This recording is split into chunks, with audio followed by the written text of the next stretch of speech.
Hello friends, welcome back to my YouTube channel. कैसे हैं आप सब? आई होप कि आप लोग अच्छे होंगे और साथ ही साथ अपना-अपना पढ़ाई भी अच्छे तरीके से कर रहे होंगे। तो दोस्तों आज मेरा ईबीएस में सेट नंबर 6 है और इससे पहले मेरा 5 सेट पूरा कंप्लीट हो गया है। यदि आप लोग वो नहीं देखे हैं तो ज़रूर देख लीजिएगा। और दोस्तों आज का जो ये सेट नंबर 6 है पीवाईक्यू का, ये 2015 का है और ये पेपर 1 के लिए है। तो यहाँ से जो है आज का दोस्तों सेट नंबर 6 का क्वेश्चन स्टार्ट करेंगे। तो दोस्तों आप लोग वीडियो को लास्ट तक ज़रूर देखिएगा और इससे पहले 5 सेट अगर आप लोग नहीं देखे हैं तो वो भी ज़रूर देख लीजिएगा। और जो दोस्तों इस वीडियो पे बस लाइक टारगेट 10 है, तो आप लोगों को बस इस वीडियो पे 10 लाइक कंप्लीट करना है। क्योंकि आप लोग वीडियो देखते हैं लेकिन लाइक और चैनल को सब्सक्राइब नहीं करते हैं, तो आप लोग ज़रूर करिएगा। और आप लोगों को ये वीडियो कैसा लगता है आप लोग कमेंट करके भी ज़रूर बताइएगा। और मुझसे कुछ थोड़ा बहुत गलती होता है तो उसको मैं सुधारने का प्रयास करता हूँ। तो दोस्तों आज का मेरा पहला प्रश्न है, पर्यावरण अध्ययन की प्रकृति निम्नलिखित का समर्थन नहीं करता है। इसमें से कौन पर्यावरण का समर्थन नहीं करता है उसको छाँटना है। तो पहला ऑप्शन में है बच्चे कम गलतियाँ करें, दूसरा बच्चों को करके सीखने का अवसर मिले, ये तो करता है। और तीसरा ऑप्शन है ये बहुत सारे प्रश्न पूछे, तो बच्चों को प्रश्न पूछने का अनुमति है, तो ये भी सही होगा। और बच्चों को खोज करने के लिए पर्याप्त स्थान मिले, तो ये भी होगा। लेकिन इसमें बोल रहा है कि समर्थन नहीं करता है, तो बच्चों को कम गलतियाँ करे, तो इसका सही ऑप्शन ये हो जाएगा, क्योंकि ये प्रकृति जो है बच्चों का समर्थन नहीं करता है। तो दोस्तों इसके बाद आज का अगला प्रश्न है, एक शिक्षिका ने कक्षा 4 के शिक्षार्थियों को पढ़ाने के लिए पौधे अंतवस्तु का चयन किए, उसने सीखने के लिए निम्नलिखित अवसर प्रदान किए। पहला अवसर था समूह में पत्तों का संग्रह करना, दूसरा पत्तियों के आकार, स्वरूप और अन्य विशेषताओं पर चर्चा करना, तीसरा अपना वनस्पति संग्रह करना। तो इस प्रकार की गतिविधि हेतु शिक्षिका को किस बात के लिए सबसे अधिक प्रोत्साहन नहीं करना चाहिए? इसमें बोल रहा है कि शिक्षार्थी को प्रोत्साहन नहीं करना चाहिए। तो दोस्तों इसका पहला ऑप्शन है जितनी अधिक पत्तियों के बारे में संभल हो उतना ही उसके नाम याद करने में बच्चों की पहल है। तो इसमें बोल रहा है कि कौन अधिक प्रोत्साहन नहीं देना चाहिए। तो इसका ऑप्शन नंबर ए ही हो जाएगा, क्योंकि इसमें दिया हुआ है नाम याद, याद करना जो है एक नेगेटिव वर्ड्स के अंतर्गत आता है। तो इसका ऑप्शन नंबर ए ही सही हो जाएगा। ये तीनों ऑप्शन जो है पढ़ने की कोई ज़रूरत नहीं है। तो इसके बाद दोस्तों अगला प्रश्न है आज का, शिक्षार्थियों को आकलन करते समय पर्यावरण अध्ययन की शिक्षिका को निम्नलिखित में से क्या नहीं करना चाहिए? इसमें बोला क्या नहीं करना चाहिए। इस प्रकार का क्वेश्चन जो है दोस्तों बहुत बार पूछा जाता है, तो इसमें से कौन चारों में से गलत है उसको छाँटना है। तो पहला ऑप्शन में है कहते बच्चों के पूर्व आकलन के साथ तुलना करना, ये भी हो गया। ये भी तुलना भी नेगेटिव वर्ड्स के आता है, के अंतर्गत आता है, लेकिन और ऑप्शन पढ़ लेते हैं। उसके बाद दूसरा ऑप्शन है शिक्षार्थियों को सीखने की क्षमता को ध्यान में रखकर सूचना दर्ज करना, ये ऑप्शन भी सही हो जाएगा। इसमें बोल रहा है तीसरा ऑप्शन बच्चों के कार्य के केवल कुछ पक्षों पर ध्यान केंद्रित करना, ये केवल नेगेटिव में आता है, तो इसमें बोल रहा है नहीं। तो ऑप्शन नंबर ये सी हो जाएगा, क्योंकि केवल जो है नेगेटिव रहता है, तो ये जैसे ही कोई ऑप्शन में केवल रहेगा तो वो ऑप्शन सीधे गलत हो जाएगा। तो इसमें भी नहीं बोल रहा है, तो इसका ऑप्शन नंबर सी सही हो जाएगा। उसके बाद दोस्तों आज का चौथा प्रश्न है, प्राथमिक स्तर पर पर्यावरण अध्ययन में समुदाय सीखने सिखाने का एक महत्वपूर्ण संसाधन है, क्योंकि पहला ऑप्शन में है यह एक बहुत सस्ता संसाधन है, दूसरा यह आसानी से उपलब्ध होने वाला संसाधन है, तीसरा इसमें समझदार और बुजुर्ग व्यक्ति होते हैं, चौथा यह वास्तविक स्थितियों में सीखने के अवसर उपलब्ध कराते हैं। इसका ऑप्शन नंबर सी सही हो जाएगा, क्योंकि ये ऑप्शन में है यह वास्तविक स्थिति में सीखने का अवसर उपलब्ध कराता है। और अवसर जो है एक पॉजिटिव वर्ड्स है, तो इसका ऑप्शन नंबर सी डी जो है सही हो जाएगा।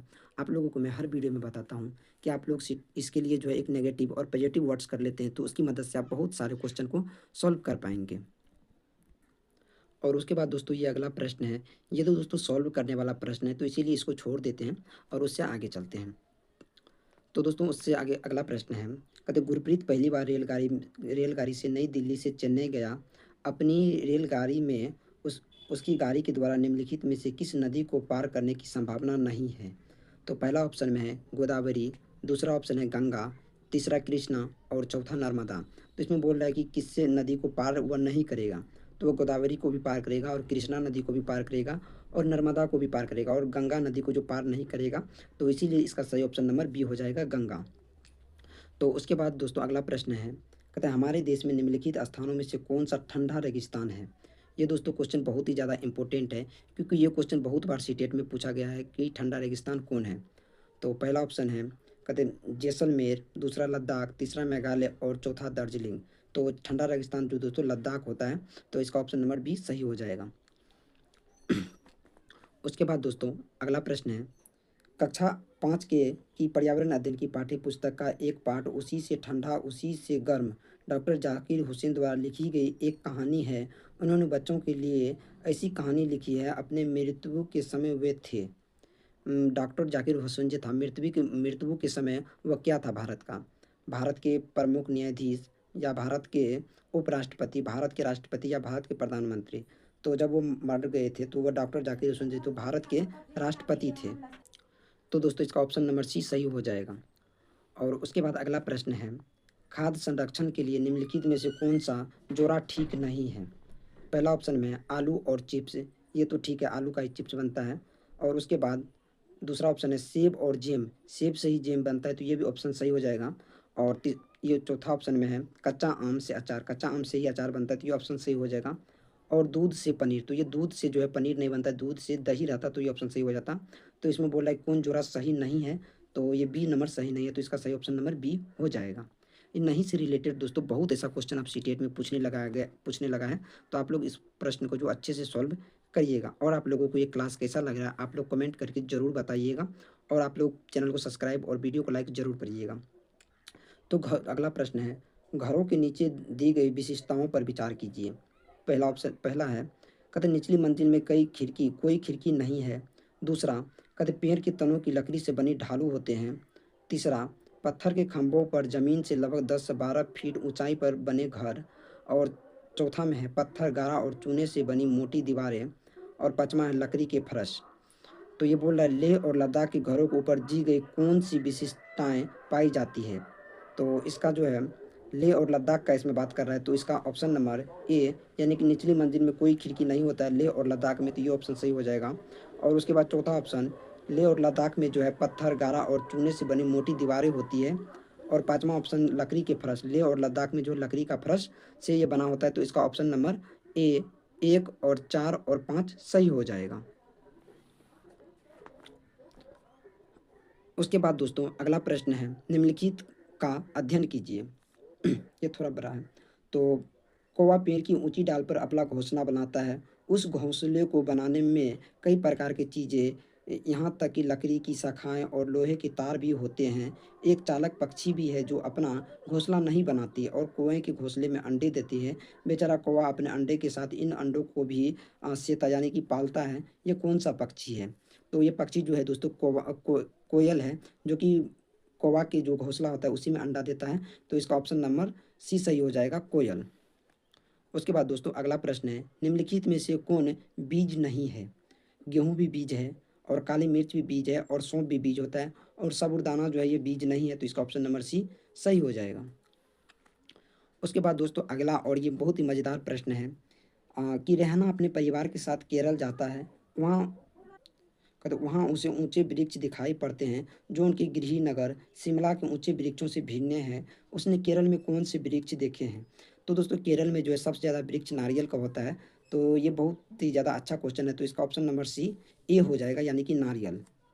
और ये क्वेश्चन जो है दोस्तों सीटेट में बहुत बार पूछा भी गया है, केरल और नारियल से रिलेटेड।